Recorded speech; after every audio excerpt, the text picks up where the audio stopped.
Ang Lotus Theme Park ay matatagpuan sa Sihong City, Gyeonggi Province at higit sa lahat ay binubuo ito ng mga lawa at bulaklak ng lotus.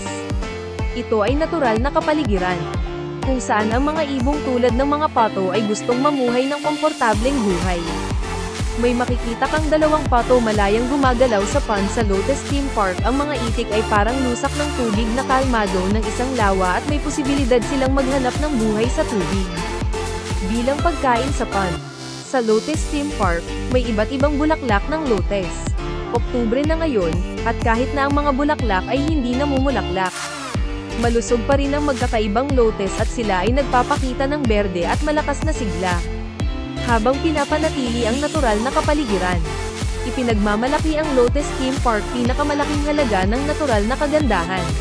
Dito, maaari mong tuklasin at pahalagahan ang isang maayos na ecosystem ng kalikasan.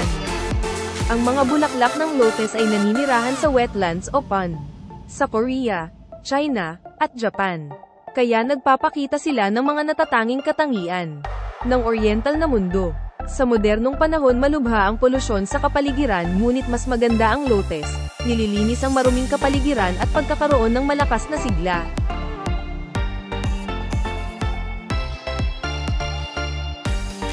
Ang mga buto ng lotus ay sikat sa kanilang kamanghamanghang sigla. Ang isang libong taong gulang na binhi na natuklasan sa China ay tumubo, 2,000 taong gulang na binhi ang tumubo sa Japan. At 700 taong gulang na buto ng lotus ay tumubo sa Korea at tinawag na Arahong Ryan. Upang maging tumpak, ang mga buto ng lotus ay napakatigas, at dahil sa kanilang matinding tigas, nananatili silang buo kahit na tinamaan ng martilyo o nasusunog. Upang artipisyal na sumibol ang mga sprout, dapat mong balatan ang mga ito gamit ang wire saw. Ang kakayahan ng mga buto ng lotus na magtiis ng mahabang panahon ay kamangha-mangha, ngunit ang bilis ng pag-usbong ng mga ito ay kamangha-mangha din. Sa sandaling tumubo ang mga bulaklak ng lotus, mabilis silang lumalaki at hindi nagtatagal upang masakop ang buong wetland. Dahil ang tirahan nito ay isang latian bago maging lupa, hindi ito maaaring mabuhay ng mahabang panahon, ngunit sa halip, ito ay lumilitaw na isang diskarte upang maghanap ng mga pagkakataon sa pamamagitan ng paghahasik ng maraming buto ng napakalaking tibay ng sabay-sabay. Tinatayang nagsimula ang pagtatanim ng lotus sa Korean Peninsula sa panahon ng Tatlong Kaharian o mas maaga. Ang mga pattern ng lotus ay natuklasan sa maraming lugar, kabilang ang mga dekorasyong tile sa bubong mula kay Baekje at Silla at mga mural ng nicho mula sa Goguryeo, at gaya ng inilarawan sa ibang pagkakataon. Ang mga mananaliksik sa South Korea ay nagpatubo ng mga buto ng 1,200 taong gulang na lotus na nalampasan ang umiiral na 700 taong gulang na Arahong Ryan. Ika-9 na taon ni Haring Sejong ng Joseon, 1463, Kang Hwaemeng, burokrata at iskolar. Siya ay bumibisita sa dinastiyang Ming bilang isang sugo sa Nanjing, ang dating kabisera ng dinastiyang Ming sa China. Bumisita siya at dinala ang mga buto ni John Dangyon mula sa isang lawa tinatawag na Jiandangji.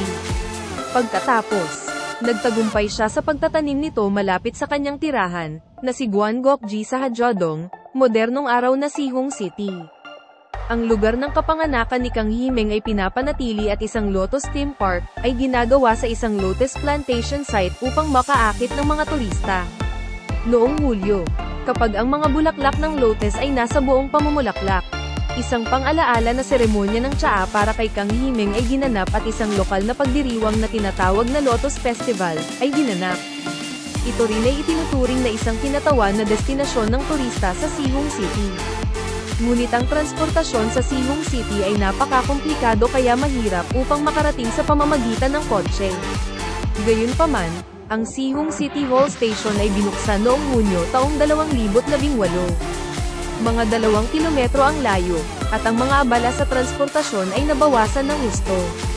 Sa Vietnam, ito ay itinalaga bilang pambansang bulaklak, bilang isang bansang may maraming lawa at lawa. Isang malaking lotus flower field ang nilikha na hinding-hindi makikita sa Korea. Ang wikang bulaklak ay alienated, estranged love, clean heart, divine, salita, kalma, kalinisan. Maganda ka.